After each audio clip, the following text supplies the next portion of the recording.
Hotline. Aditi Kinkhabwala joins us this morning on the Fan Hotline. Aditi Kinkhabwala from CBS Sports. She'll be on the call with Spiro Dedes and Adam Archuleta. Hello, Aditi. Good morning, my friends. How are you guys? You got your poncho. It's going to rain on Sunday. Of course it is. I'm coming to Cleveland. What else would it do? So you're telling me you bring bad weather? I think that Cleveland just likes to greet me with bad weather. Well, it could be worse. You could be bringing pestilence or something like that. So, I mean, it's okay. Aditi, all right. You want to ask her about style points? Because I got to wrap my head around this. Oh, yeah. I was For Browns fans, Aditi. For Browns fans. We're having a conversation here about, just how desperately they need a win. And we were talking about how, well, if you are done with this regime, if you're done with this coach, then not only do you not want to see him win, I mean, it hurts you in the draft. It keeps your coach around. Like Penn State fans were hoping that James Franklin would lose. They get rid of him, and they got the job done. Mission accomplished. So Ken said, I don't care how they win. Win with 17 points, just get it done. And I said, well, that won't get anybody off the back of Kevin Stefanski because that still looks like your offense sucks. He's an offensive coach. So Ken was struggling to understand how style could mean anything on a team this bad. Okay, so first of all, yes, coaching is about getting the most out of the players that you have, for sure. But you also have to look at the players that you have and whether you can push a player to perform to a certain point, and sometimes you just can't because those players can't perform anymore or never performed or there isn't enough talent or depth. So it's not fair to only saddle the coach, I think, with just like with a scoring output that you don't love. The same way that I think it's very difficult to saddle only the quarterback with that. Football is about a lot of different pieces. All I can say here is that I've never met a player that was cool with the idea of tanking. I mean, I remember last year we had the Bills-Patriots game, Week 18, and the Patriots threw out Joe Milton. Is that his name? Is that what his name is? Joe Milton, I think. Mm-hmm. And, Josh Allen took one snap for the Bills, and Patriots fans certainly didn't care if the Patriots were going to win because they wanted that higher draft pick. But I stood there on that sideline, and the way that those guys fought and the way that Joe Milton was fighting for a job, whether it would be with that club or with another club, and the Patriots did win that game. And so everybody knew Gerard Mayo was getting fired. He was indeed, he knew he was getting fired during the game. You could see what his demeanor was. The fans wanted a draft pick. But those men that are out there, these are their livelihoods. This is their career. This is their opportunity. And many of them know they may never get another chance again because it might be a team doesn't sign them. It might be that they get hurt. I have a really hard time saying, okay, I'm going to root for human beings to lose. I'm going to root for human beings to suck. That just feels a little weird to me. Aditi Kinkhabwala joining us here on the show. What do you think that Dillon Gabriel does really, really, really well? Not that he's terrible, but what do you think that he does really well? I think he's smart. I think he goes through his progressions. I think that he learned not to force a bad ball. We saw that in the preseason, obviously, in Philadelphia. And I think that he's getting better. I think that each week he's taking something and applying it and getting a little bit better. How much time? We haven't seen, we haven't seen the arm yet. We haven't seen the explosion. But I don't know. I'll tell you, I asked Jerry Jeudy about that yesterday, and he was like, it's not that he doesn't have the arm. He's like, those plays haven't been there. And why is he going to force that?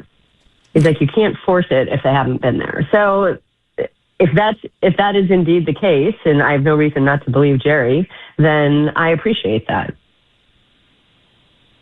Well, that's interesting. That I like that Jerry Judy's not throwing him under the bus. We were wondering how Jeudy was going to feel about everything involved, considering he's had the bad dropsies again. It's been the second straight year of him dropping a ton of balls. He was productive last year. Hasn't really had a chance to be all that productive considering the offensive struggles in general. So that's good to hear. At the same time, that's basically saying that the offensive line can't hold up long enough for these routes to even develop for him to have a chance to throw the football. Are you seeing something different when you watch the line play? No, it's been really dreadful. Which is exactly what I was saying at the top, that it's not fair. Yes, drops are one thing, but it's not fair to sit here and say, oh, well, Jerry Jeudy isn't producing. Oh, this run game isn't doing that. Oh, this head coach can't design an offense that's a little bit more dynamic, when there's a lot more to it. I mean, quite frankly, the line play has been really disappointing. Coming into the year, I thought, okay, you've got all these veterans who have been together for a long time. This is what the magic of a seasoned offensive line is, that they all know each other so well, that chemistry is there, and that it hasn't happened is obviously disappointing. Aditi Kinkhabwala joining us from CBS Sports. For Kevin and his staff, it's turned up. Heat's turned up with media. Heat's turned up with the fan base. Do you believe that everybody's still on stable footing within the organization? And I can't answer that. I'm coming in this weekend, right? So I haven't been around anybody in 5 or 6 weeks. I also think that I can't answer that. I'll be really honest here. I need to ask and have the conversation, because if I go with my gut, I think that I am such a hopeful and optimistic person that I don't like to speculate in that way. And I'll tell you, I was on the sideline for the Titans-Cardinals game, and I was so impressed. Yes, the Cardinals gave away that game. Surely you saw the fumble at the goal line, all sorts of an interception that was dropped, and then the Titans then fell on in the end zone. There were crazy things. But I can tell you that Titans team fought that entire game. No one hung their head. The way Jeffrey Simmons or that rookie quarterback, Cam Ward, was going up and down the sideline talking to their teammates. So I didn't feel that this was a team that had quit on Brian Callahan. And it made me think of when the Lions at one point were 4-19-1 under Dan Campbell. And then all of a sudden it clicked. And so I thought Brian Callahan might get a little bit more time, because that is a roster that is devoid of true depth, and they were fighting. And guess what, guys? I was totally wrong. A week later, he was fired. So I think that until I am actually around and having those conversations with people and getting a better sense of what the sideline is, what the effort is, what the players are doing, I can't speculate. I can't tell you that. All right, Aditi, obviously you're going to have great perspective on this because you know all the figures involved, but what did you make of Mike Tomlin talking about Andrew Berry after the Joe Flacco decision? I thought it was really funny, quite frankly. I think that part of sports is tweaking your rivals a little bit. He'd just beaten one, and so he did that again. I think that it was a show of respect for Joe Flacco. Flacco's won more games against the Steelers or he is in a group of quarterbacks. I think it's a group of 3 who've won the most games against the Steelers since the merger. We heard him just a few weeks ago. We heard Tomlin just a few weeks ago say that he had told his team, keep Anthony Richardson upright because we don't want Flacco in the game. And what happened? Flacco came in the game and beat the Steelers. Obviously, Mike Tomlin's a little bit peeved that he's facing Joe Flacco instead of Jake Browning. Obviously, he doesn't think that anybody in the division should help anybody else in the division. And I think perhaps it was something nice towards Kevin Stefanski, because Kevin Stefanski sure can't say that. So I don't know how to say, I don't want to say that he's throwing them a bone, but maybe someone in the organization said to me, someone who's been in football for a long time said to me that he read it as Mike Tomlin sticking up for Kevin Stefanski. I see it more as he's annoyed he's not getting ready for Jake Browning. But I mean, this is part of what's fun, right? Like Aditi, it feels as if the trash talk and the bulletin board stuff used to be a bigger deal. I thought it could be too. No, I agree with you. I thought it could be too. Or I agree with the person who told you in the organization.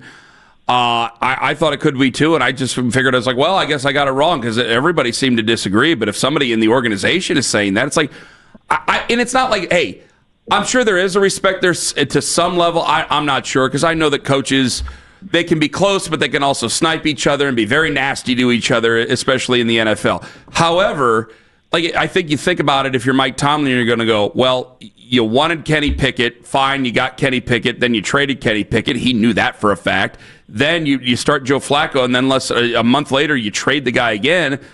I thought that maybe Mike Tomlin could put himself there and go, well, it's not even fair. You don't even have the veterans there that you want to bring your young quarterbacks along, right? Like, if you needed Dillon Gabriel to take a breather, you could put in Bailey Zappi? No, you're going to go right to Shedeur Sanders. And if Dillon needs a breather, am I that confident? And you can tell by the play calling right now, am I that confident that Dillon Gabriel can get everything done? Okay, well, can we be even more conservative with Shedeur Sanders? No. So it sets your young guys up for failure in that sense by making that trade.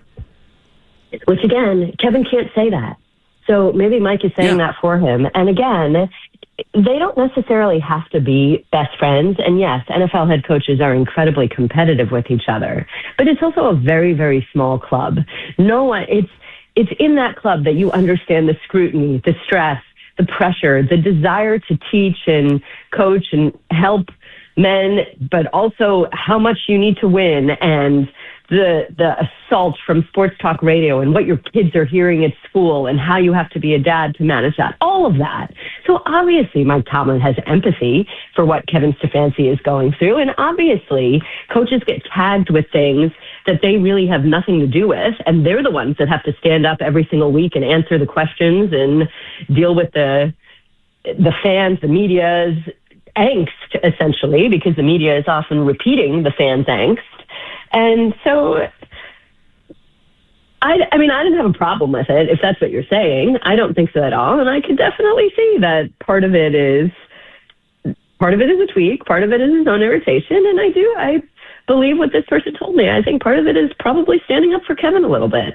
Because even as Kevin is being ripped here, you just said, like, oh, he's a so-called offensive genius. Why has his offense not scored more than 17 points? Well, what is he working with here? I totally agree. Can I ask you one thing? Because we're up against it already. I couldn't even realize we're already up against it. I'm sorry, Aditi. However, we'll talk this weekend. That's true. That is true. We'll talk on the pregame show. Aditi, if they hand the ball off to Quinshon Judkins more than 15 times, this is a win, right, for the Browns? You'd have to think. You're seeing another team that's in complete and total disarray right now. So, on a day like that's supposed to be as nasty as it is in the AFC North, with a reeling team that has for years has struggled to be anything but labeled as anything but soft, you should be able to run the ball. Aditi, I love it. We thank you very much for the time. We'll see you on Sunday. We'll talk to you on Sunday. All the best. Sounds great. Bye, guys. Aditi Kinkhabwala, CBS Sports on the Fan Hotline, at @Kinkhabwala on social media. Yes. There's an elephant in the room here. Whether we play Ross Tucker, whether we have Aditi on, basically everybody weighing in on the Browns right now saying the same thing.